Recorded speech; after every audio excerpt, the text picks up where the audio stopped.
Many of us are working from home these days, but can you work from an RV?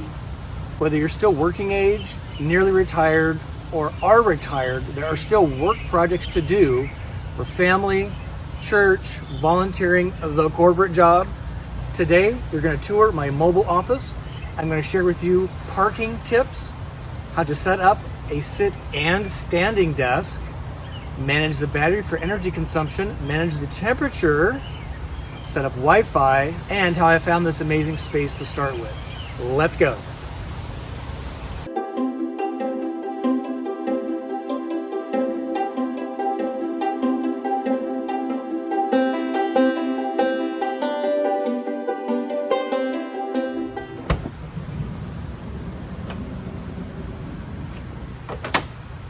Well, howdy.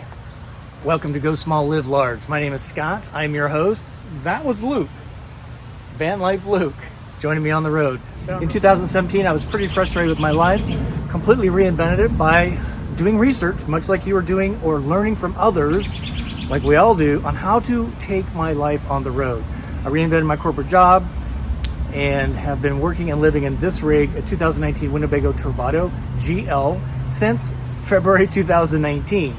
It's been one amazing experience, about 30 states, about 40,000 miles. And what we do here is we learn and we share with you. Today, I want to give you a tour of my mobile office so you can see how this setup can, maybe not, work for you. You judge. That's what we do here. We learn, we share, you decide. Okay, so what I want to do is start with, how do I find a parking spot to even start with? I'm in the Chicagoland area. This is late June 2020. I've been street camping the last few days.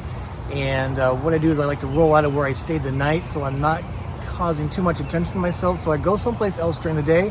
I typically choose parks, city parks, county parks, maybe state parks. None really are in those, no state parks in the Chicago area, but there are certainly county and municipal parks. So what I do is I go onto my iPad here and I literally type in, if I type in parks nearby, what I like to do is kind of scope out the park, check out the website if it's available, and I do a quick tour of the parking lot visually on the map to see where things are. And you can see that I'm located right here in this parking area, which is great. This is really a popular park, this Maze Lake. There's been quite a bit of fishing going on today, which is really cool. And they're catching stuff, which is great. So that's how you locate, that's how I locate. Where am I going to stay for the day? Again, I went someplace somewhat close to where I've been. It's like a 10 or 15 minute drive from where I was to where I'm going, and then going back to someplace, you know, driving 15, 20 minutes in the city. Not a big deal because it charges my Volta lithium-ion Pure 3 system. And if you see my video on how to fast charge while driving, that is using lower gears, I'll put the card right here, so you'll want to reference that video. This is where you can go from a state of charge where I was at this morning, about 40% to 90% in just under 30 minutes, which is pretty amazing. And that's just the magic of the Volta system. So a little bit of drive, not a problem. Charging the battery, always good. So tip number one, how to find the location, done. Okay, so the next thing we want to do is, when you get to the location, is kind of scout around the parking lot area. What I want to find is an area off the beaten path, usually in a corner or against some place where I can open the patio door to a nice scenery like this, taking up, yeah, probably 2 spaces, but I need the space because I don't want to be crowded. I don't want to create people banging the rig. I don't want to create a situation where I'm having to block myself in. So I typically take a little bit of extra space. It's okay because there's lots of space, right? It's very important as part of temperature management is to stay out of the sun. Now I have a Volta Pure 3 lithium-ion energy system, so I don't need to be in the sun to capture the solar activity. I would much prefer to be in the shade, which you can see that she is pretty much in the shade, she being Lily, my Travato. And we want to do that because it dramatically decreases the temperature on and inside of the rig itself. I'm going to guess it's probably a 10 to 15, maybe even 20 degree difference by staying out of the sun. So you'll want to orient it in shade, number one, and with the cab out of the sunlight. If you have a choice, park so that the back end of the rig is in the sun, the cab is in the shade. Very, very important. That too contributes a huge amount to the temperature inside the rig. Now, this is again late June. Chicagoland. It's lovely today. It's 73 degrees. There's a gentle breeze, overcast. It rained really hard overnight, so everything's kind of damp from that. This is perfect place and an environment not to have to run the AC. I haven't run the AC all day, but by just doing those temperature saving tips, you're going to be able to not have to use the AC probably much in that kind of environment or at all like I'm doing today. And if you run the AC, again, you'll want to do those parking tips anyway to make sure you're in the shade, cab pointed away from the sun to maximize the efficiency of the AC. So that's the setup of the parking space itself. Done. All right, welcome to inside. You're actually seated in the spun around driver's seat. That is one of the 4 seating positions, working positions, I should say, for this Travato G floor plan. This is one of the amazing things about this floor plan is this front room is so versatile. So spinning the cab seat around, you can work right here just like that if you would be so to be desired.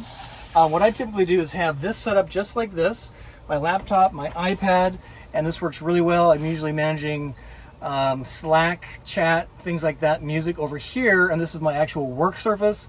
Got room for coffee. I'm charging my AirPods. Got my Apple Pencil if I need to make a notation. So this is kind of primary work setup for me. But what's cool is if I have somebody else joining me, like Kyle, my partner, who joins me occasionally, or there's a team member that wants to join me, this table extension can come out and they can set up their situation right here, which is awesome. So now we're working like this. You still can be working right here in this area. So 1, 2, 3 people working in this small space. It's about a 5 by 5 space. I think we've measured that before for you. And again, lots of elbow room. If we want to have lunch, no problem. But this is for sitting. What I like to do throughout the day is change my seating positions to even standing. So if I get bored of looking at this, there's a cool view out that way. I can sit here again with the same setup. Unplug that. So just like this, I can manage things very easily and have a completely different view, which is awesome. But if I'm tired of sitting and I want to stand, which I like to do on a regular basis, is I use a standing desk, which is kind of built into the Travato. You ready for this? Watch this. Yes, the counter extension doubles as a standing desk. So I am 5'10" tall. I got flip-flops on today, so that's pretty average size, right? So this from floor to counter extension is 37 inches. And for me, it is a perfect height for typing on my laptop. There's a little bit of a look down rather than look up, but nonetheless, for a standing desk, this works super well. And what's really nice about this is I can see the view, whether it's some nice shrubbery or the Grand Canyon or waterfalls, dams, cacti. I've seen it all from this space right here, and I love that I can stand and work, enjoying the view, and still have all of the galley open and available for making lunch, making coffee. My morning coffee setup usually sits here until lunchtime, so I'm not having to jockey things back and forth. So let's just do the count again. And let's say you're sitting there with your laptop or iPad, sitting position 3, standing. So 4 people can work from this rig very comfortably, cozy, but very comfortably, very doable. I've done it several times. It's one of the best things about the Travato G floor plan. Let me give you a couple of tips here at the table. So I have, there's an outlet up here, unfortunately, that I have wound down to a power strip down below. What's nice about some of the Apple equipment now is they all have USB-C, which is this weird looking, next generation USB. So I can actually plug this in here, and then my iPad can be plugged in right here through another cable, which I'm actually using back here. But one power connection goes from the Mac to the iPad. So these guys are charging simultaneously. I have this, which is for my AirPods, or my phone can sit here with a contactless or NFC, whatever you call that. So they charge wirelessly, which is super nice. So that's my power setup when I am have my inverter on or I'm plugged into shore power. And here I have a power brick here wound around to this side. Now this power outlet situation is not ideal because you can snag this, so be super careful about that. I would love to see Winnebago put one here. That would make more sense. Or I can run one a little bit longer from that section all the way here, but I'm just using my short cord today. So that's a little bit about power cable management. Okay, so next I wanted to show you is the what I do with the blind here. Let me show you this. So on the blinds, what I do is I because there's nothing really exciting to look at with all the cars, right, and the asphalt, is I, not only for privacy, but I bring this up so I'm not looking at the cars. I still got the breeze coming in. These are obviously the awning style windows. I crack the driver and cab windows so that the heat from the cab can escape and not fill the cab full of hot air. Makes a dramatic difference if you're able to do that. Clearly leave the patio door open. That makes a giant difference. There's no bugs today, which is awesome. Otherwise we'd have the screens up. And then I have this open as well. If I need additional ventilation and the temperature is warm back here, I open up the back doors and that allows the air to come in. Again, if you have bugs, there's a screen for the back door. We got a video coming up on that. You might be wondering, you saw Luke, where in the heck's the cat box? I kind of tucked the cat box in here because I don't really want to look at it, and it kind of opens up this area. So I put the cat box in here, and then he announces when he needs to go potty, and I come and I open the door for Luke to go potty. So that's kind of the setup. All right, so let's talk about work environment. That's important in any situation, is to be comfortable, not only from a temperature standpoint, but from a music, Wi-Fi, and lights. Let's talk about that. So for Wi-Fi, it was my #1 problem in 2019. I've gotten a little smarter. I've done a video on that. 5 tips to being a better RVer with Wi-Fi. You'll want to reference that video. I'll put it up here for you. I'm running 2 Wi-Fi internet sources, one from Verizon, which is my jetpack, which is right up here. And I have it plugged in. And you can see it's going right now. It's on a 30-day cycle. They actually don't offer this anymore, Verizon, but it's a pretty good deal. It's unlimited data. I get about 300 to 400 gigabytes in a 30-day period before they throttle me back a little bit, but it is unlimited, $70. Shop your internet source very carefully. They change all the time. When I roll into the location, I fire up my Verizon. That takes a couple minutes to fire up, and then I get all my connectivity done. The other thing when I talk about is lights. So it's really important to have all the lighting on. We do a lot of Zoom calls for work. Everybody's pretty familiar with Zoom these days, and it's really important to have a well-lit environment. And with changing these lights, you can see that it's pretty dramatically different, especially with this, up or down. See how much I've changed in just the pleasantness of my of the video because I got the lights turned off. So what I'd like to do is turn all the lights on, and it just makes the coach feel very open and brightly lit and inviting, and it helps keep my energy level up, which is great. Music, I love to play music. So I run music off of my iPad. I use Apple Music. I'm a subscriber. It's like $15 a month for the family plan. And because I am running the Volta system, the inverter, we'll talk about that in a second, I got really big sound in the front and the back instead of using the Jensen, which I like to have as a backup. But if I'm able to use the big sound through the 110 volt alternating current system, I do that, which I'm doing today because I am not running the air conditioner today because it's cool enough I don't have to.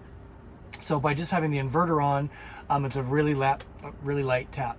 So that's how I like to set up the environment: lights and music and the Wi-Fi. Let's talk about energy. What's cool about this coach, the Travato GL, G is the floor plan, so kind of a 4-room floor plan. L stands for lithium, which is a Volta lithium-ion automotive grade, branded by Winnebago as Pure 3 energy system. And it is awesome. Awesome. I get the choice of whether or not I'm running off of 30 amp service as if I was plugged into shore power, or I can turn the inverter off and simply run on DC, direct current versus AC alternating current. And this is a big deal because if I was plugged in, I would probably have everything open anyway because it's a very nice day here. But if I had to run the AC like tonight, I would want to preserve the power because I'm not driving a lot. I'm going to save the energy in the battery pack for potential need for AC overnight. But today I have the inverter on. You can see I turned the TV on for you. That indicates it's the inverter's on, the microwave's on, all my laptop stuff are plugged in. And if I was managing to a lower state of power consumption, I would simply turn the inverter off right here, watch the TV, and it goes off. Now, none of the outlets, none of the AC alternating current appliances are working. What does continue to work in 12-volt mode is the fridge, the freezer, and the max air fan above me. But and all the lights are on 12-volt system, which is awesome. So by managing your inverter, managing your temperature, you can get a lot of juice out of your Volta system, or maybe a traditional RV battery system as well. So I rolled in here today at 90% state of charge. It's currently at 80, so without the AC, but everything else running, I got here about 8 o'clock, a little after 8. So it's about 3 p.m. now. So what is that? About 7 hours, consuming about 9-10% of the energy pack without the AC on. So that to me is really good. I'm going to have a 20-minute drive, so I'll boost that back up to 90%. So I'm in really good shape for an overnight with a fully, basically, state of charge gauge. That's just why I love this system. Let's turn the inverter on. That's all it takes. You heard the microwave go off. So that's battery management in a work mobile home office situation. All right, a couple tips on maintaining your focus and your energy. What I tend to do is block off segments of time in my calendar and in my head to do specific tasks that need to get done that day. I sometimes set a timer on my iPad, my laptop, whatever, to help force me into a sense of urgency to accomplish that task. The other thing I do is I kind of do some bendy, stretchy, leg press things, maybe use the running board just to kind of get the blood moving. Use the standing desk. Eat light meals. This is a beautiful galley for creating simple, light meals. If you have a heavy meal and you sit there, you're going to want to take a nap, let me tell you. So have a light meal, maybe keep the caffeine content up to a certain amount. I like drinking coffee. And there's one other thing that I like to do in between conference calls if I've been sitting or really focused for a few hours, and that is go for a bike ride. Let's try that. So what I like to do if I'm, again, stationary for a long period of time, I need a break, is I just literally unrack the bike and I take a 5, 10, 15-minute spin around whatever the environment is. This has some really cool trails. People have been coming from this direction doing the fishing, so I might go scout that out. But I cannot tell you what a joy it is to just simply unrack the bike and go take a spin. It just totally changes my frame of reference. I feel reinvigorated, come back, have a big glass of water, and keep moving or working, whatever the case might be. So if you're not carrying a bike, I would recommend carrying a bike. A crappy bike is best, so it doesn't look like something somebody wants to steal. I got a video coming up on that. All right, sure hope you're getting something out of this. I'm really enjoying making this video for you. If you are getting something out of it, I sure would appreciate a thumb up. That's super important. It lets YouTube know that you like it, and others will find it more easily because that's how the algorithms on YouTube work. If you have a comment, I would love to know your comments on your mobile work setup. Whether you're still working full-time or retired, what does your mobile situation for working from the road look like? You probably have some really awesome tips I've totally missed. That's what we do here. We learn, we share, so everybody can improve their RV experience. And a question I'd love to know, since we're now kind of getting moving around again, which is awesome, is where is your first trip planned? I'm dying to know where you want to go in your RV, whether you have one already or you are purchasing one. Maybe you're renting one. Maybe you're going with people that have an RV. Where's your next trip in the next 60 days? Let me know before summer's out. I'd love to know. Put that down below in the comments. And of course, feel free to comment on this, what you liked, didn't like, thumbs up, and subscribe, please. If you like RVs, if you like Class B RVs, you like van living, you like the places we go, the people we meet, if any of that is of interest to you, it would be an honor to have you as a subscriber to this channel. We've just crossed 6,000 subscribers. Thank you. That is amazing. I have a goal for 10,000 by the end of the year. So we got some work to do. Could use your help there. So last bit, and the sun just came out, I dialed it up specifically, is my last tip for you is to use your awning to manage temperature. Let me open the awning and I'll show you what a difference this makes.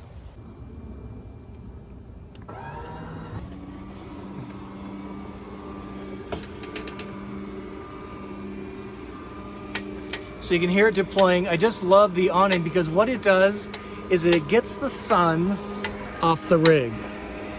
You see that? Yeah, real-time editing there. Sorry, folks, but I had to show you that. So one of the biggest benefits of the awning is providing some shade when you're out here partying or whatever, maybe staying out of the rain, is that it keeps the sun off the rig, which dramatically, again, reduces the temperature. So if you're not using your awning for temperature management, that's my final tip for you today. So again, really appreciate you tuning in. Loved making this video for you. I just love waking up in this rig, going someplace cool and inspiring, doing a full day's work, doing some work for you as well, and then it's off to the next place in the day. And that's how we roll in the RV lifestyle. It's so amazing, so lucky. And until we see you soon, I wish you to live happy, live free, live RV. We'll see you later.